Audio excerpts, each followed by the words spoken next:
Welcome to another episode of Current Affairs MCQ. Let us begin with the previous day's question. Recently in news, Article 79 of Additional Protocol 1 to the Geneva Conventions deals with A. Protection of cultural property during armed conflicts. B. Special status of medical personnel in war zones. C. Measures for protection of journalists in armed conflicts. D. Prohibition of chemical weapons in warfare. The correct answer is option C, Additional Protocol 1 to the Geneva Conventions. Article 79 of the Additional Protocol 1 to the Geneva Conventions provides measures of protection for journalists. It states that journalists undertaking dangerous professional missions in areas of armed conflict are to be regarded as civilians. They are entitled to protection under the Geneva Conventions and this protocol as long as they refrain from actions that could compromise their civilian status. Hence, option C is the correct answer. Welcome SSC aspirants. Drishti SSC is here to support you every step of the way. With free live classes, previous year questions, PYQs, demo classes, exam notifications, and strategy videos. Whether you're starting your journey or looking to refine your preparation, we've got you covered. Subscribe to our channel and stay updated with all the resources you need to crack your SSC exams.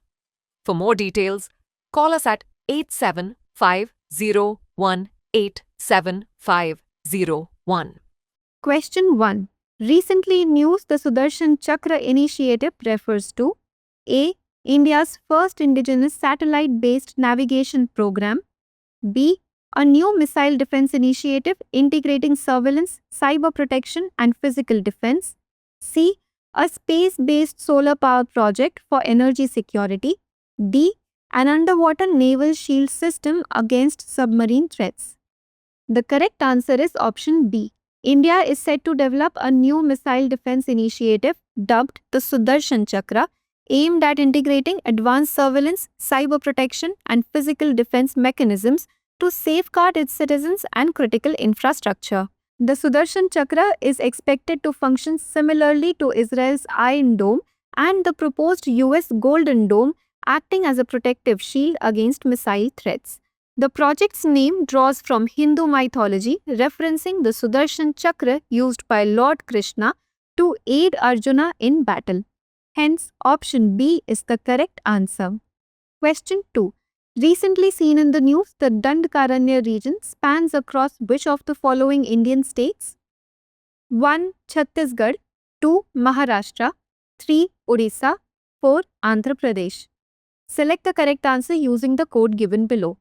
A. 1 and 2 only, B. 1, 2 and 3 only, C. 1, 3 and 4 only, D. 1, 2, 3 and 4.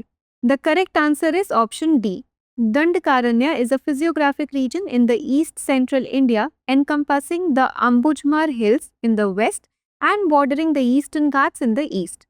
It is a dense forest area spanning Bastar, Chhattisgarh, Gadchiroli, Maharashtra, and parts of Odisha, Telangana, and Andhra Pradesh. It is significant for its tribal population, Naxal-affected zones, and rich biodiversity. Hence, option D is the correct answer. Question 3. Consider the following statements regarding rare earth elements. 1. They are a set of 17 metallic elements with unique magnetic, phosphorescent, and catalytic properties. 2. They are often termed the seeds of technology for their vital role in high-tech applications like renewable energy. 3. The Democratic Republic of Congo is the world's largest producer, accounting for about 70% of global annual REE's production. How many of the statements given above is or are correct? A. Only 1, B. Only 2, C. All 3, D. None. The correct answer is option B. The rare earth elements are a set of 17 metallic elements. These include the 15 lanthanides on the periodic table plus scandium and yttrium. REEs have unique magnetic, phosphorescent, and catalytic properties. Hence, statement 1 is correct. They are known as the seeds of technology, as rare earth elements enable today's emerging technologies ranging from renewable energy, miniatured electronics, and medical innovations to vital defense, telecommunication and transportation systems. Hence, statement 2 is correct.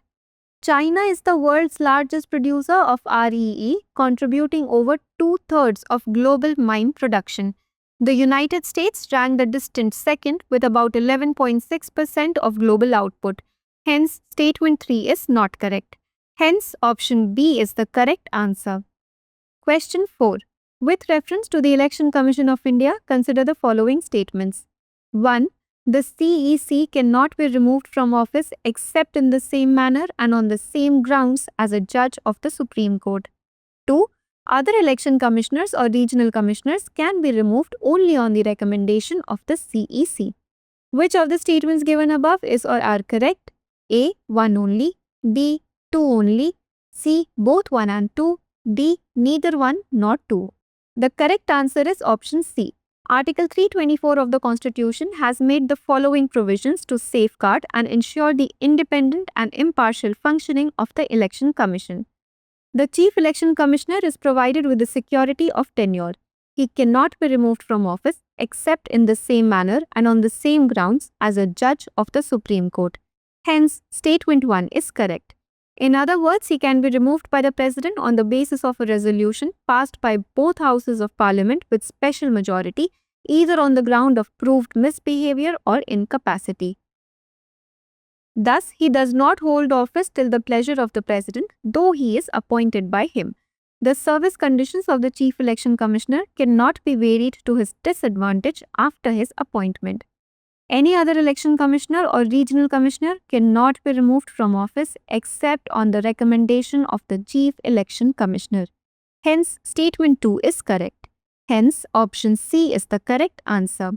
Question 5. Consider the following statements. 1. Ocean surface temperature generally reaches its maximum near the equator and gradually decreases towards the poles. 2. Coastal upwelling of cold water can occur when prevailing winds push warm surface waters away from the shore. Which of the statements given above is or are correct? A. 1 only. B. 2 only. C. Both 1 and 2. D. Neither 1 nor 2. The correct answer is option C. The ocean surface temperature is highest at the equator due to direct and consistent solar radiation throughout the year. At the poles, the angle of solar incidence decreases and heat is spread over a larger area, causing a gradual drop in temperature. Hence, statement 1 is correct. Prevailing winds, such as the trade winds off the west coast of continents, can push warm surface water away from the shore.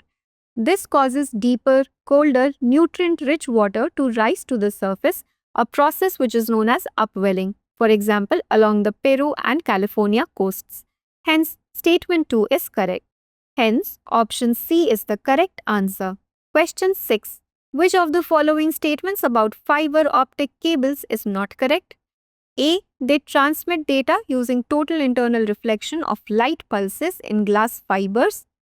B. They offer higher bandwidth but greater latency compared to satellite communication. C. The core glass fibers are protected by layers of plastic or steel reinforcement. D. Lasers at one end transmit light signals that are received by photodetectors at the other end. The correct answer is option B. Fiber optic cables use fast-traveling pulses of light to transfer digital information and rely on total internal reflection for their operation. Lasers at one end fire at extremely rapid rates down thin glass fibers to receptors at the other end. These glass fibers are wrapped in layers of plastic and sometimes steel wire for protection. They provide higher bandwidth and very low latency compared to satellite communication, which faces risks from space weather, radiation, and debris.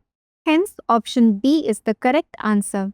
Question 7. With reference to the Constituent Assembly of India, consider the following statements. 1. The idea of a Constituent Assembly for India was first proposed by M. N. Roy in 1934. 2. The demand for a Constituent Assembly was accepted in principle by the British government via the August Offer of 1940. 3. The Constituent Assembly was constituted in November 1946 under the Indian Independence Act 1947. Which of the statements given above is or are correct? A. 1 and 2 only. B. 2 and 3 only. C. 1 and 3 only. D. 1, 2 and 3. The correct answer is option A. In 1934, the idea of a Constituent Assembly for India was proposed for the first time by M. N. Roy, a pioneer of the communist movement in India. Hence, statement 1 is correct. In 1935, the Indian National Congress officially demanded a Constituent Assembly to frame the Constitution of India. The demand for a Constituent Assembly was finally accepted in principle by the British government in the August offer of 1940. Hence, statement 2 is correct. The Constituent Assembly was constituted in November 1946 under the scheme formulated by the Cabinet Mission Plan. Hence, statement 3 is not correct. Hence, option A is the correct answer. Question 8. With reference to the most favored nation principle under WTO agreements, which of the following statements is not correct? A. MFN treatment requires equal trade concessions to be extended to all WTO members without discrimination. B. The principle applies uniformly across goods, services, and intellectual property under WTO agreements. C. Free trade agreements between specific countries are considered a violation of the MFN principle. D. Developing countries can be granted special market access without extending the same to all members. The correct answer is option C. Most favored nation, the cornerstone of WTO rules, requires that any trade concessions, for example, lower tariffs, granted to one member be equally extended to all members without discrimination. The principle applies uniformly to goods, services, and intellectual property under WTO agreements. MFN is incorporated in all three WTO pillars, that is, GATT, goods, GATS, services, and TRIPS, intellectual property. Some exceptions to MFN are allowed. For example, countries can set up a free trade agreement that applies only to goods traded within the group, thereby discriminating against goods from outside. Countries can provide developing nations with a special market access or impose trade barriers on products deemed to be unfairly traded from certain countries. Hence, option C is the correct answer. Question 9. Consider the following seas. 1. East China Sea. 2. Yellow Sea. 3. Sea of Okhotsk. 4. Philippine Sea. Arrange the above seas in the correct geographical order from north to south and choose the correct answer using the code given below. A. 2, 4, 3, 1. B. 3, 4, 2, 1. C. 3, 2, 1, 4. D. 1, 3, 4, 2.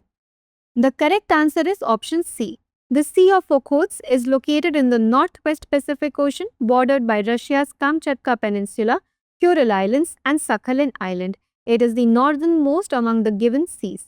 The Yellow Sea lies between mainland China and Korean Peninsula, south of the Sea of Okhotsk. The East China Sea is situated between China, Japan, Taiwan, south of the Yellow Sea. The Philippine Sea lies to the east of Philippines and southeast of Japan, making it the southernmost of the four. Hence, option C is the correct answer. Question 10.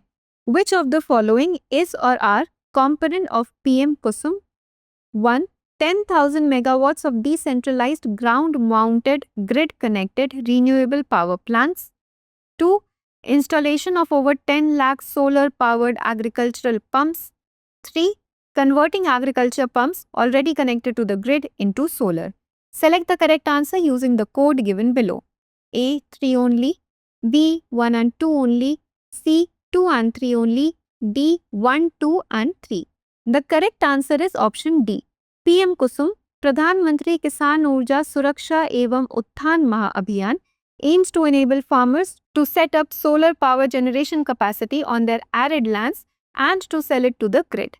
It also seeks to increase the income of farmers by allowing them to sell surplus solar power to the grid. Components: 10,000 megawatt of decentralized ground-mounted grid-connected renewable power plants. Installation of 20 lakh solar-powered agricultural pumps. Converting 15 lakh agriculture pumps already connected to the grid into solar. Hence, option D is the correct answer. Now let us look at a practice question for today. The term Agni Shodh recently seen in the news is best described as A. A new military satellite launched by India. B. A defense technology initiative bridging academic research and military needs. C. A cybersecurity company specializing in advanced encryption. D. A specialized training program for Indian Army recruits. Please provide your answers in the comment sections.